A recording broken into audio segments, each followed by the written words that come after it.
Hello and welcome to digital India English. आज हम आपको इस वीडियो के माध्यम से सिखाने जा रहे हैं कि प्रेजेंट इंडेफिनिट टेंस, इसे हम सिंपल प्रेजेंट टेंस भी बोल सकते हैं। इस टेंस का प्रयोग हैबिचुअल और रेगुलर नियमित या स्वाभाविक कार्य को बताने के लिए किया जाता है। जैसे मैं रोज 8 बजे नाश्ता कर लेता हूँ। I take breakfast at 8 o'clock daily. वह हमेशा मुझसे फोन पर बात करता है। He always talks to me on the phone. मेरे पिताजी हर सुबह समाचार पत्र पढ़ते हैं। My father read the newspaper every morning. तुम भोपाल में रहते हो। You live in Bhopal. मैं सुबह 5 बजे उठ जाता हूँ। I get up at 5 o'clock in the morning. आपको बताए गए सभी वाक्यों को पढ़कर यह समझ में आ रहा होगा कि इनमें से कुछ वाक्यों से आदत और कुछ वाक्यों से स्वभाव का भाव मिल रहा होगा। क्यों? अगर नहीं समझ में आया तो एक बार फिर सभी वाक्यों को ध्यान से पढ़ें।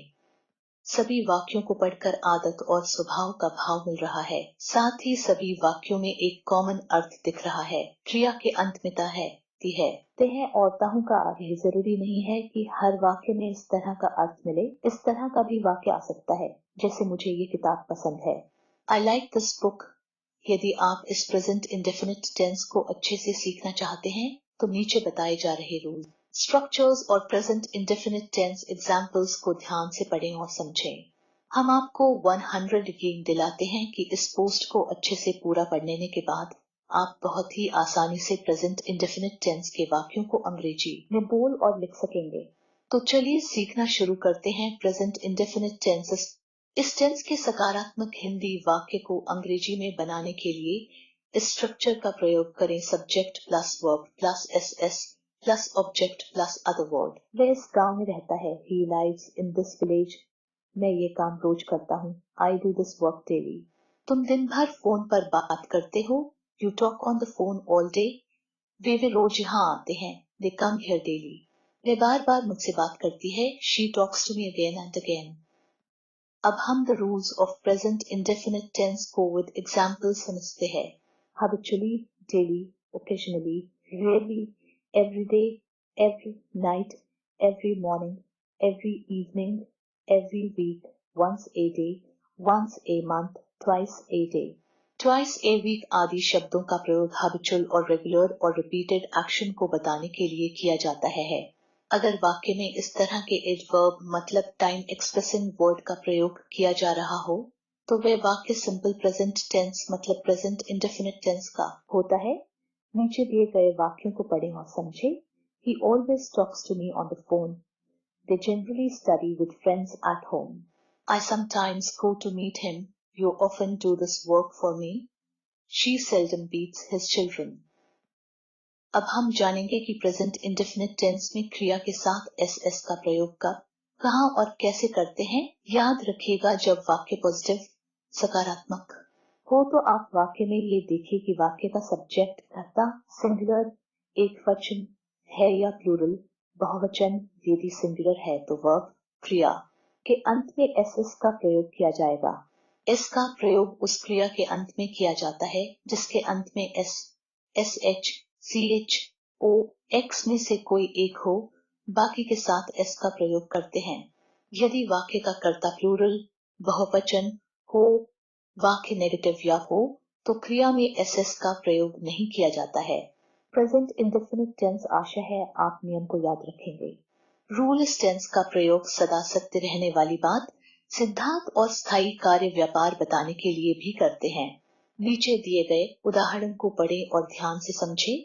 The sun rises in the east. सूर्य पूरब में उगता है।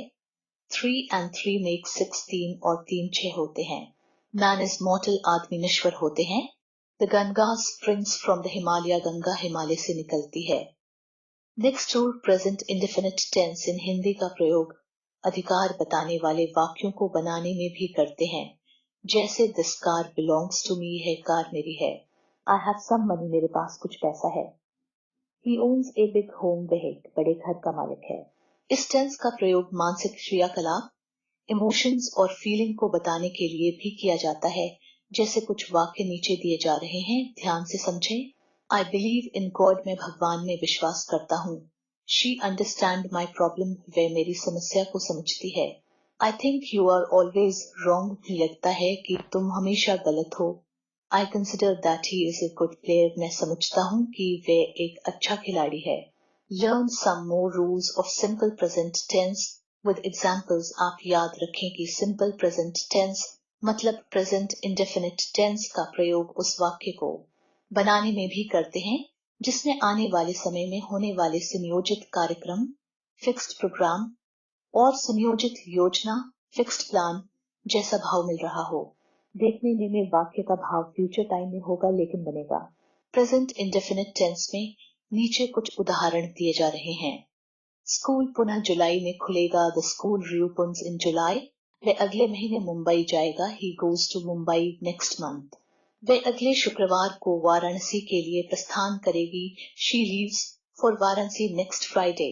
मुख्यमंत्री कल दिल्ली जाएंगे। The chief minister goes to Delhi tomorrow. मेरे पिताजी कल मुंबई से लौट आएंगे। My father returns from Mumbai tomorrow. इस तरह के वाक्यों में फ्यूचर टाइम एक्सप्रेसिंग एडवर्ब जैसे tomorrow, next day, next night, next month, next year, next week, in January etcetera का प्रयोग निश्चित रूप से रहता है। याद रखिएगा हियर और देयर से स्टार्ट होने वाले एक्सक्लेमेटरी सेंटेंस में सिंपल प्रेजेंट टेंस का प्रयोग किया जाता है, जैसे here comes the bus, there goes the बस।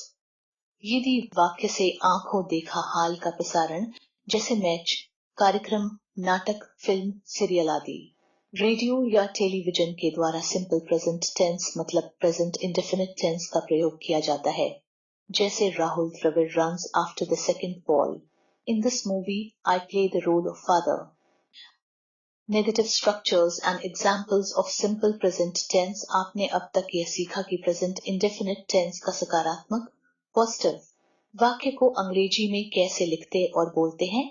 अब आप सीखेंगे कि इसके नकारात्मक और प्रश्नोच्चाकर वाक्यों को अंग्रेजी में कैसे लिखते और पढ़ते हैं।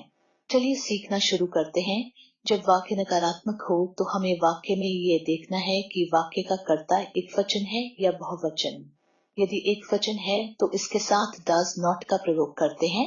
अगर बहुवचन है तो डू नॉट का प्रयोग करते हैं।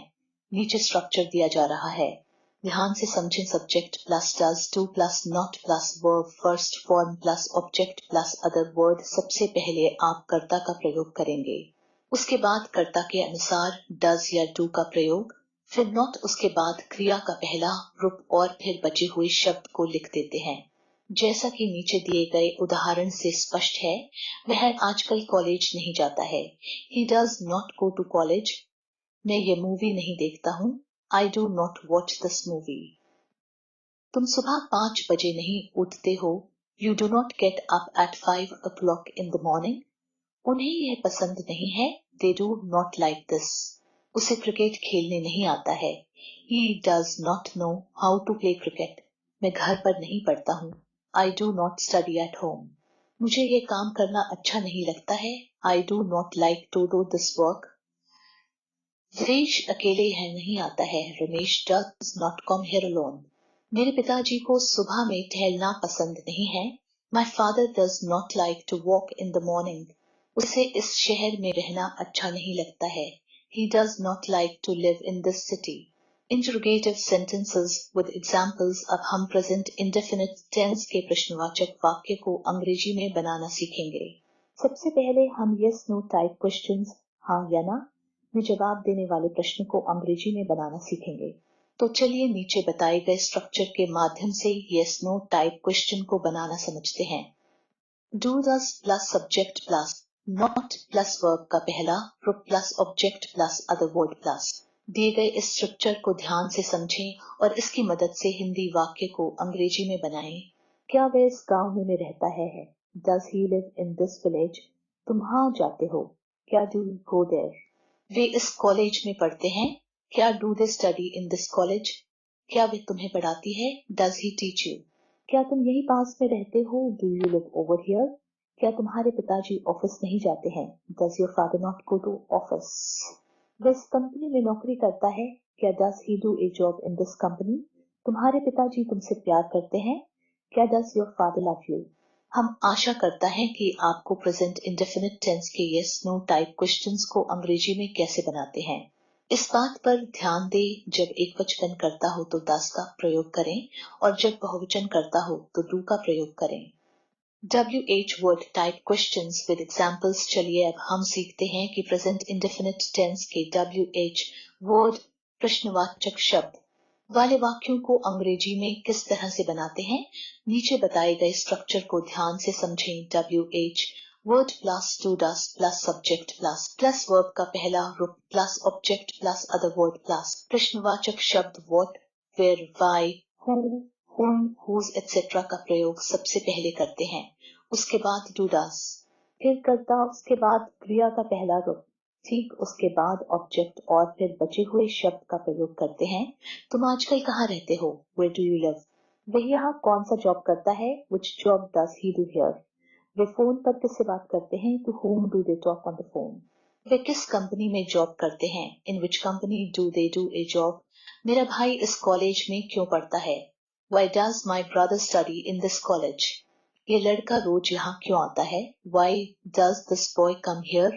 तुम सब वहाँ किस लिए जाते हो? For what do you got here? वह रोज क्लास में क्या पढ़ाता है?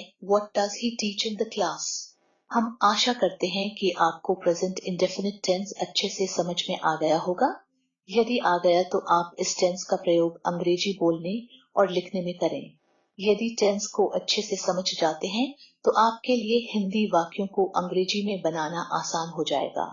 बिना टेंस के इंग्लिश ग्रामर को सीखने का कोई महत्व नहीं है, इसलिए आप टेंस को ध्यान से पढ़ें और समझें। अगले वीडियो में हम इस टेंस के प्रैक्टिस सेंटेंस को सीखेंगे। आप वह वीडियो जरूर देखें। सुनकर, देखकर और दोहराकर किसी भी भाषा को सीखा जा सकता है। अगला वीडियो इसी उद्देश्य और प्रैक्टिस के लिए जरूर देखें। वीडियो देखने के लिए धन्यवाद। जय हिंद।